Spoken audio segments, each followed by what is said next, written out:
Last Thursday, January 19th, at about 6:40 p.m., officers responded to an apartment at the Wilson Commencement Park and the 200 block of Joseph Avenue for the report of an unresponsive child. Officers and EMS personnel located 1-year-old Amias Love suffering from significant life-threatening injuries. He was immediately rushed by ambulance to Strong Hospital, where tragically, on Tuesday this week, the 24th, he passed away. At the time of the incident, the Rochester Police Department's Major Crimes Special Victims Unit responded to the scene and immediately began investigating the circumstances of the child's injuries. During the course of the investigation, investigators also learned that the child's 2.5-year-old sister had also been significantly assaulted and is thankfully expected to survive. The investigation ultimately led to today's arrest of the child's mother, 26-year-old Briasia Love. She was taken into custody today and transported to the Monroe County Jail. She is expected to be arraigned tomorrow morning in Rochester City Court. We'd like to thank our partners at the Monroe County Medical Examiner's Office, the Monroe County Child Protective Services, and the Monroe County District Attorney's Office for all of their assistance in this case. Again, Briasia Love, a 26-year-old female from the city of Rochester, the mother of 1-year-old Amias Love, is charged with murder in the 2nd degree for the death of Amias Love, and also assault in the 2nd degree for the serious assault of Amias' 2.5-year-old sister. Thank you. Thank you for being here, and it really is unfortunate that we're here today to make this announcement. Whenever something like this happens to a child, it's just heartbreaking for all of us, for law enforcement, for my office, for everyone in this community, and I hope the community really, takes a hard look at what's going on and makes a change. But let me just follow up on what's been announced. It's going to be alleged in a criminal complaint that the defendant, Briasia, subjected her 1.5-year-old son, Amias, to physical abuse. That abuse resulted in multiple skull fractures, bruising to his head, face, and neck, a laceration to the top of his head, a laceration to his liver, as well as severe damage to his eyes. As a result of these horrific injuries, Amias died in the hospital on the 24th. In addition to assaulting Amias, it is also alleged that the defendant also assaulted her other child, a 2.5-year-old baby girl. Those injuries consisted of bruising and abrasions to her face, ears, neck, thighs, arms, and back. This child was treated at the hospital and has since been released and safely placed with her grandmother. Again, as always, what happens in these horrific cases from the initial response to at the crime scene up until the point of the arrest as it happened this afternoon, members of the Rochester Police Department, the Special Victims Unit in the District Attorney's Office worked collaboratively, hand in hand, to get to the bottom of this and understand what happened to that poor child and his sister. But it's a direct result of those efforts that we're here today and we're able to charge the mother, the defendant, Briasia Love, with murder in the 2nd degree and assault in the 2nd degree. She's going to be arraigned tomorrow in Rochester City Court. This is going to be prosecuted by Sarah Van Stridon, who's the head of the Special Victims Unit, and Constance Patterson, who is also a member of that bureau. And I really look forward to presenting these facts in a court of law and getting justice for these poor children. Thank you. Anyone have any limited questions? Again, we don't want to comment on the evidence, but we'll certainly answer any relevant questions that we can. Who called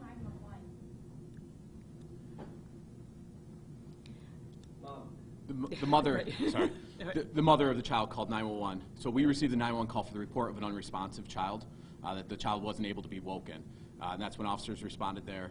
So initially came in as possibly a medical call, as an unresponsive child, and officers were able to, and first responders were able to quickly identify that this was not a medical call, that this was an assault, initially an assault type call, that the child had suffered injuries, which immediately began our investigation by bringing in the Major Crimes Unit, the Special Victims Unit within Major Crimes that investigates any of these serious injury and fatality cases against children in our community.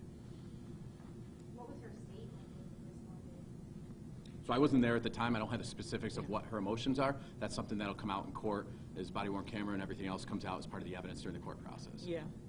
Is it believed that this was the culmination of an extended pattern of abuse, or was this just one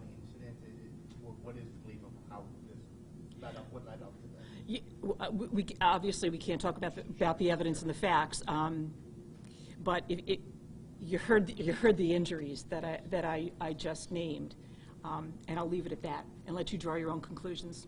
Are you assuming Yep. this is life sentence? What we're looking at here, because she's charged? Well, it's murder in the second degree under a depraved indifference theory to a child, and it's the same. It's a maximum of 25 to life. Was there a history of police responding to this home for violence or anything like that? So there were no open, active investigations in terms of CPS and Child Protective Services regarding these children specifically. In terms of actual 911 calls to location, that's what part of the investigation as it all unfolds. This has been a lot over the last few days to put this all together. The child passed away just 2 days ago, and the mom was taken into custody today. So custody is not the end of an investigation. That's just one next step within it. And obviously that investigation is going to continue into it. But at this point, it led to the rise of probable cause of us needing to take that mom into custody to protect other children and to protect society as well. I can say that this home was known to CPS, and CPS was very helpful in putting these facts in this case together. Does the mom have a prior criminal history? So again, I'm not ready to get into the history of her. That's something that'll come out during the court process, but I will say there's not a history with these children specifically. Can either of y'all talk just on the human side as investigators looking at a case like this?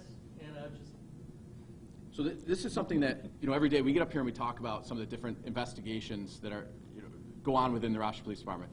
And a special, incredibly difficult spot is our Special Victims Unit, because their job is to go out and investigate crimes against our children.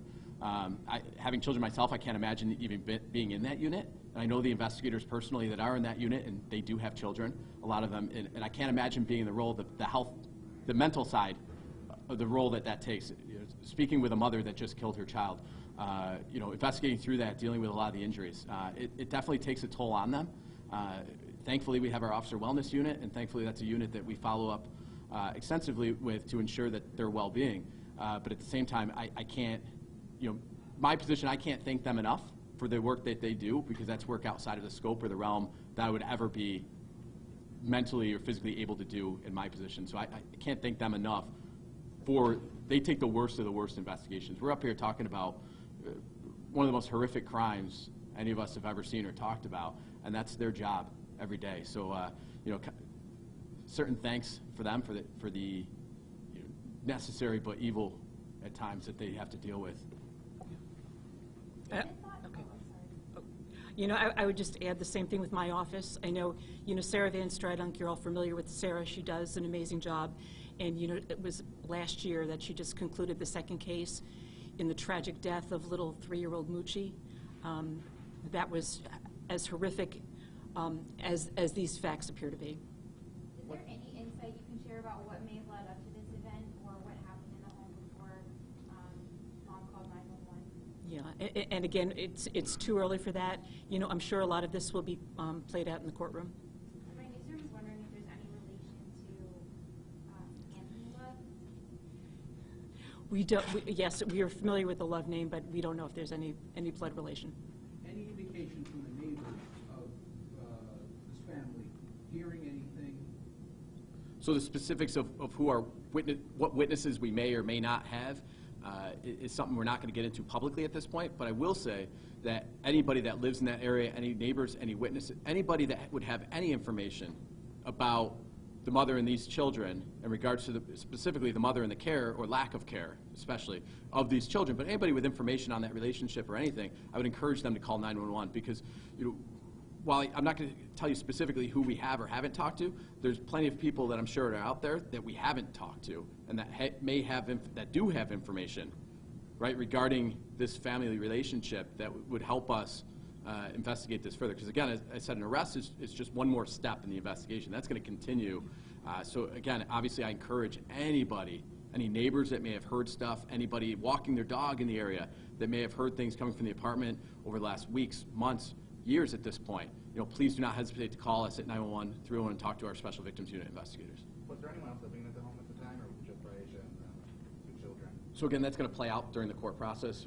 We don't want to talk about what potential witnesses we do or don't have at this point, because again, it's still active and we're building towards that in the court process. So, awesome. Thanks, everybody. Thank you.